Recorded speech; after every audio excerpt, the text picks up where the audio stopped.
Have you ever wondered about the true nature of monstrosity and how it can be passed down through generations? If so, you might be interested in the thought-provoking ending of The Beast Within, a thrilling movie starring Kit Harington. The Beast Within tells the story of a young girl named Willow who uncovers her family's dark past while exploring the rugged landscapes of England. The movie is received with mixed reviews, with some critics praising its unique take on the werewolf genre, and others finding it confusing. At first glance, The Beast Within appears to be a typical werewolf tale, with the character of Noah, played by Kit Harington, transforming into a beast every full moon. However, the movie's shocking twist suggests that Noah's monstrous behavior may not be the result of a supernatural curse, but rather a severe mental health issue.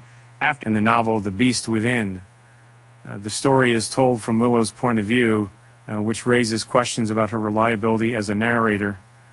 The book suggests that Noah's so-called curse, might be a case of clinical lycanthropy, a mental health disorder in which a person believes they are a werewolf. The movie hints at the possibility that Noah's behavior was shaped by the traumatic experiences he endured as a child, creating a pattern of violent behavior that was passed down from one generation to the next.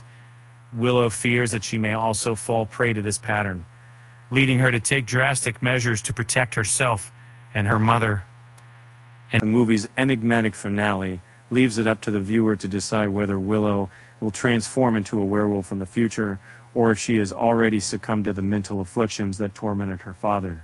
Why did the werewolf go to therapy? Because he had some serious issues to howl about.